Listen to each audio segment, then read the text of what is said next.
When there's trouble, you know who to call.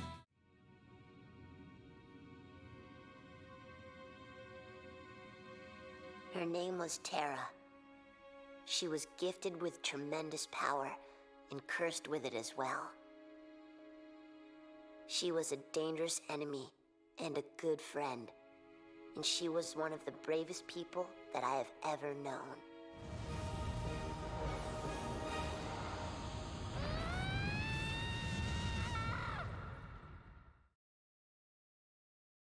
She was not in trouble. She was leading it into a trap. Question is, Who is she?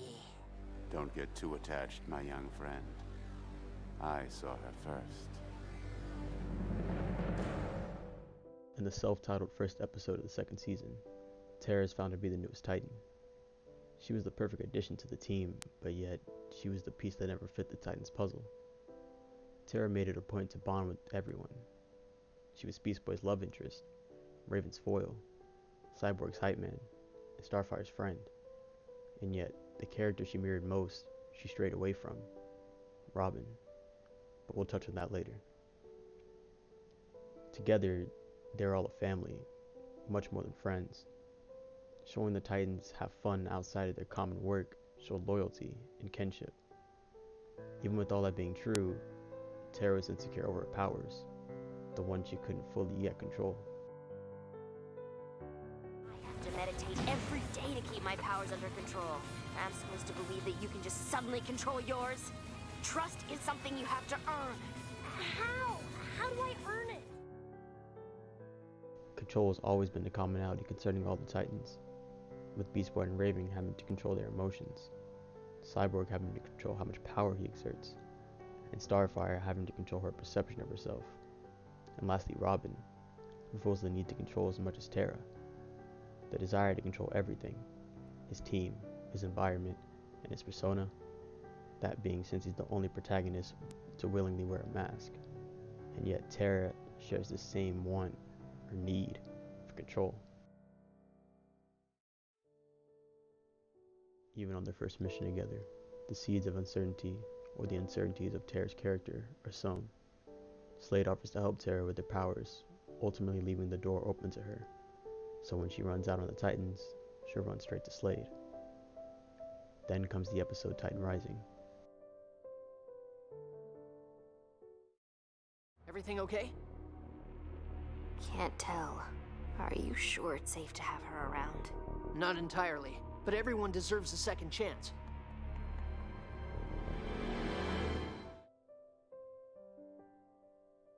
This follows the lack of trust that Raven and Robin have in Terra, although everyone else invites her back with open arms, though this doesn't come without trial and error. But as we get closer to the end of the episode, we see Terra prove herself, to the team, to Robin, most importantly to Raven, whose lack of trust would linger in the background beyond this episode. I mean, if you were really my friend, I could tell you anything. And no matter how horrible it was, you'd still like me, right? Yes, I promise, Terra, no matter what. Hello, Terra. Remember me? Then comes the episode Betrayal. Though Terra's only been around for 5 to 6 episodes, you see the previous bond her and the Titans shared dissipate. Distance increases, hesitancy lies, and secrets are born. The reality for the viewer starts to set in. Terra will turn on her friends. Terra will betray the Titans.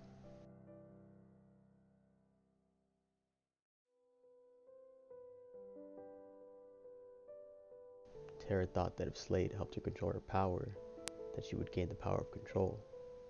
Yet this is a paradox, a cycle of chasing power, and in fact, losing control.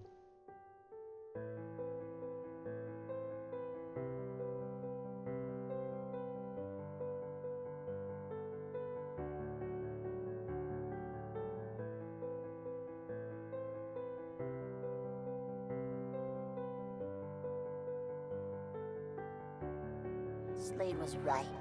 You don't have any friends. Apprentice, come.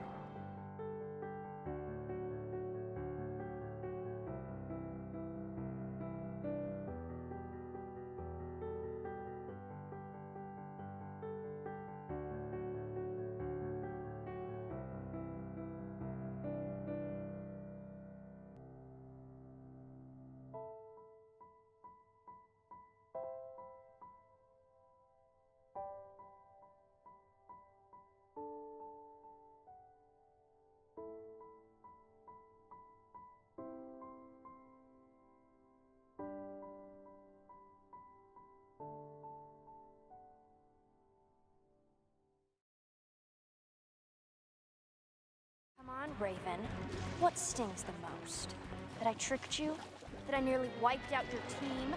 Stop it! Or is it that deep down inside you really believed I was your friend? I trusted you! We trusted you! We gave you everything and you treated us like dirt! When Terra returned with seemingly no remorse, she was vastly more powerful than any of the other Titans, but yet further and further away from control. Raven saw this problem long before it arose, with massive amounts of foreshadowing. Yet she begrudgingly let down the walls for the one person she knew could break her. With the aid of Slade by her side, she attacked each of the strongest Titans at their weakest points. For Raven, it was at her trust and her love for her friends. For Starfire, it was at her compassion and naivety. For Cyborg, it was at his car, his human heart, and its mercy. For Beast Boy, he was conflicted with love and hate for Terra. And most importantly, she defeats Robin by breaking him, by demoralizing him, by destroying his team first, and ultimately proving that she's the better fighter. And just like Terra, we are forced to watch as she loses control. She willingly attacks the Titans, thinking that's what she wants, but deep down, she acknowledges the fact that these members of the team, these members of her family, are the only people to truly care about her. My name is Terra. I have done horrible things, and I have absolutely no regrets. Though the Titans returned, and this time, there was no compassion, no love, and no mercy to take advantage of. And as fears start to set in for Terra, we see what little control she had left either get destroyed by the Titans or taken away by Slade.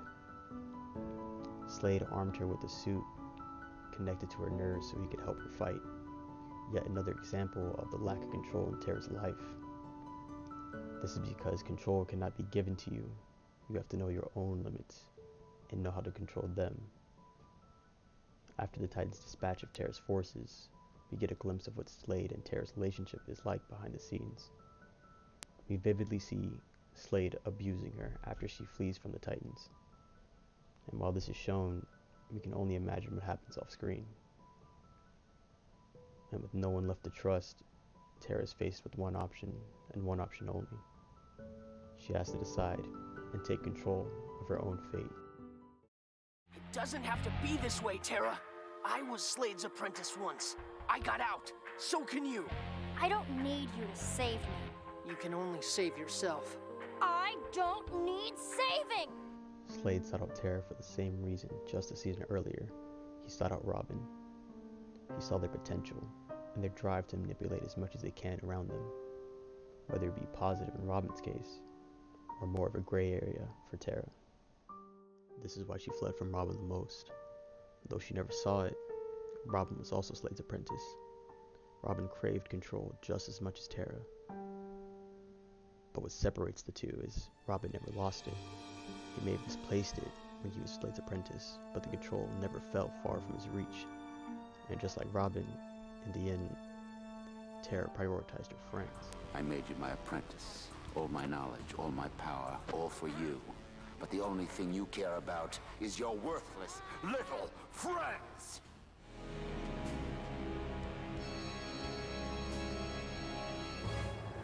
You can't control me anymore!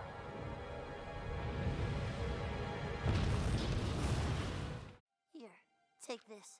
In case you're in trouble, in case you need me, you can call me anytime. I don't need it. But, Time's up. Terra... Things changed, Beast Boy. The girl you want me to be is just a memory.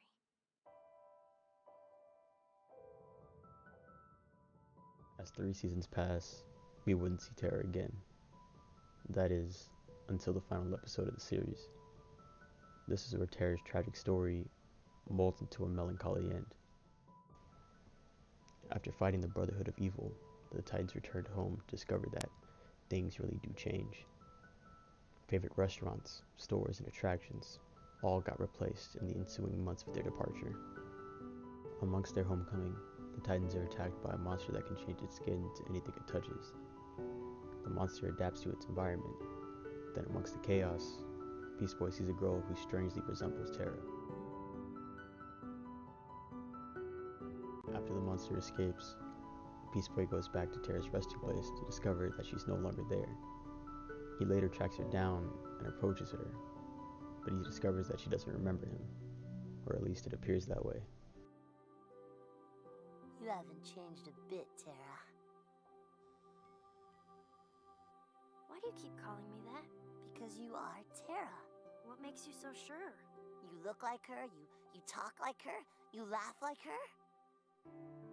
Don't you remember anything from before? I just remember high school. He then scours spots that Terra once loved in hopes of finding her, but to no avail.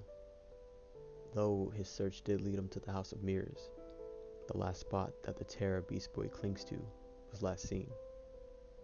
Sadly, he only discovers Slade, who was patiently waiting for him. You did something to take away her memory, and you took away her powers. I did nothing, dear boy. If the girl does not remember or does not use her powers, it is because she chooses so. Beast Boy can't let go of Terra no matter what he is told. That is, until he hears it from her herself. The piano strikes are deafening, leaving Beast Boy no other option but to return to where he belongs, to return to the Titans. Maybe you don't remember, but I do. You're my friend. You're a Teen Titan. You're wrong. You don't belong here, Terra. Stop calling me that. It's who you are. What do you want from me? Don't you see? She no longer wants to remember you.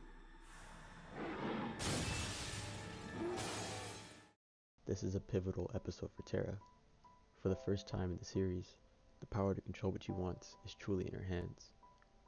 Though it comes at the expense of a heartbroken Beast Boy, Terra can finally pursue what she wants. This may not end in happiness, nor may it end in dismay, but that's up for Terra to decide. She doesn't want to see you anymore. She doesn't want to see you anymore. She doesn't want to see you anymore.